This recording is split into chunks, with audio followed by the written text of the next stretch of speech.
Today, I'm going to explain how ranking works on Instagram. I did a video like this about 2 years ago, but we've made a lot of changes and improvements to Instagram over the last few years, so I thought it'd be good to do an updated version. Fair warning, this is going to be a little bit of a long video because I'm going to go into detail about how ranking works in stories, and feed, and reels, and explore, and it does take a little bit of time to do that. But to start, people often talk about the algorithm, but there is no one algorithm for Instagram. There are many algorithms and ranking processes we use to try to personalize the experience to make it as interesting as we can for each and every person who uses Instagram. We believe in this idea of personalization. What you're interested in and what I'm interested in is different, and so therefore your Instagram and my Instagram should be different, and ranking is how we deliver on that promise. So let's start with stories because they're at the top of the app. Now, when you open up Instagram, the first thing we do is we look at every story that you might see because it was posted by someone you follow within the last 24 hours. And we estimate how interested you might be in each and every one. Now, we can't know for sure how interested you are, but we can use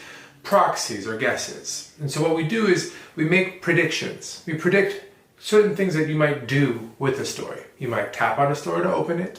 You might reply to the author. You might like the story or send a reaction or an emoji. These are all proxies for indicating that you are interested in what that person had to say. And the way we make these predictions is we use signals, information that we know about you and your interests. Now, the most important signals for stories in order of importance are your history of interacting with stories. So do you tend to look at stories from this author? Your history of interactions with the author of that story. So do you tend to reply to that author or like stories from that author in the past? And then how close do you seem to be to that author in general? Maybe you message them really often. That's another signal. Now, we use those signals to make those predictions. The higher we think the likelihood of you tapping on that story or replying to that story, the higher up in stories it's going to be for you when you open up Instagram. All of this is a means to trying to help connect you with the people that you care about and that you're interested in.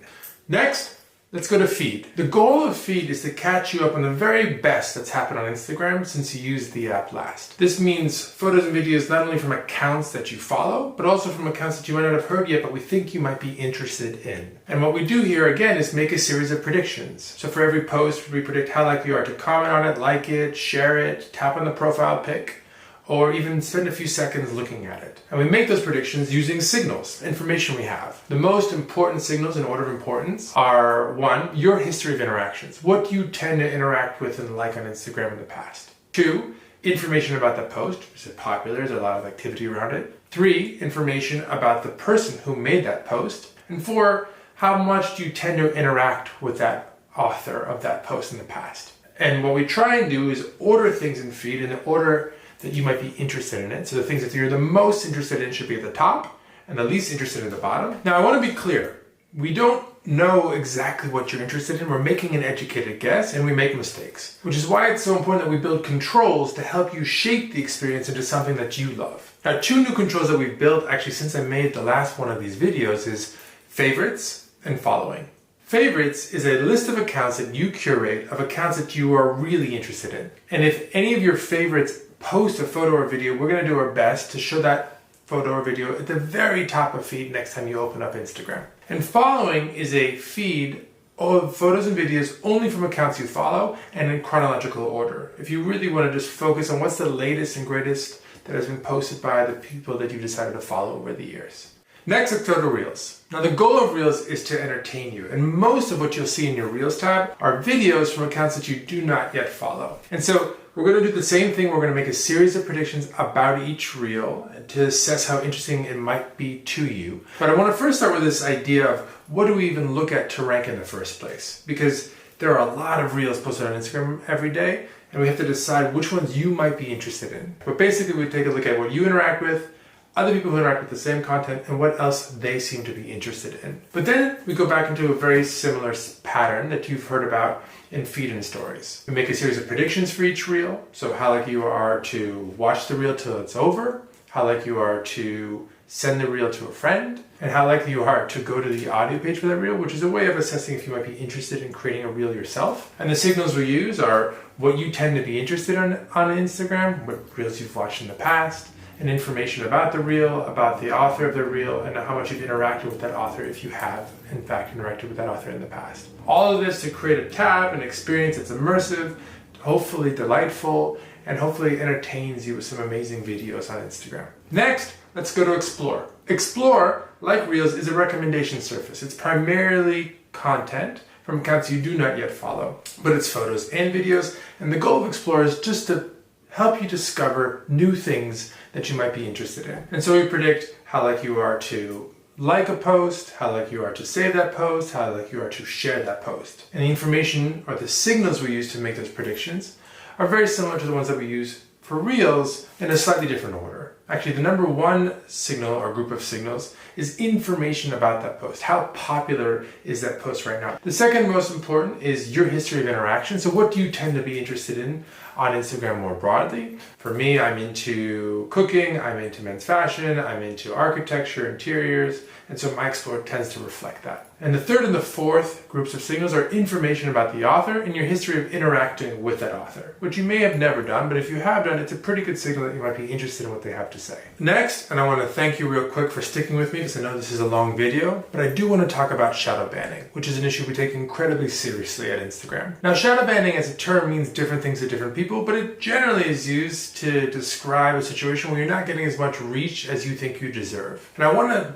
debunk a really popular myth out there, which is that we do not suppress reach in order to get accounts to pay for ads. If there's an audience that is interested in what you share, it is in our interest as a business to help connect those people to your content as effectively as possible. Because the more we connect those people with the content they're interested in, the happier they're going to be, the more they're going to use Instagram, the happier you're going to be, the more you're going to use Instagram. And then we can run a business by advertising against that engagement elsewhere. Now, I do want to also be clear that there are some instances in which we will reduce an account's reach or remove a piece of content because it violates our community guidelines, for instance. But it's important that you have full information and context whenever that happens, which is why we've built something that we call account status. So if you go to Profile, Settings, you can go to Account Status, and there's really important information there about your account. You can see, one, have we removed any photos or videos that you've posted on Instagram because they violate our guidelines, and you can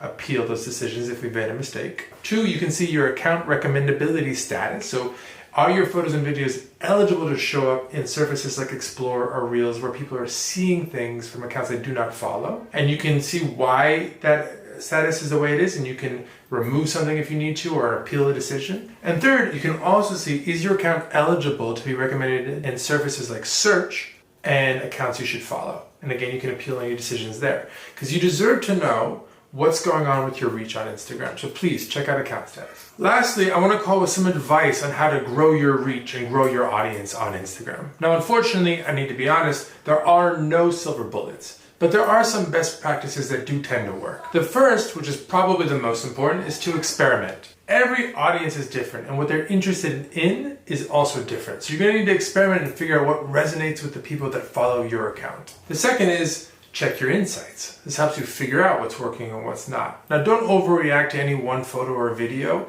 but look for broader trends. What type of content tends to do well? What kind of content tends to do less well for you? And then evolve or iterate from there. Third is collaborate with other creators. We know people love seeing creators come together to create new things and to be creative in new and collaborative ways. Fourth is make sure you check out account status to see if there's any recommendability issues with your account so that you can address those or appeal if we've made a mistake. And lastly, try and create original and engaging content. We're getting better over time at understanding the difference between aggregators and creators that make original content, and we're going to look to favor the latter as much as possible. Now, if you have any other questions about tips and tricks or how ranking works, you can go to my link in bio right now, and there's an overview of everything that we went over today and more. Now, our hope is to help explain how Instagram works to you so that you can make the most of the platform and so that Instagram can be as vibrant and creative a community as possible. So more to come. See ya.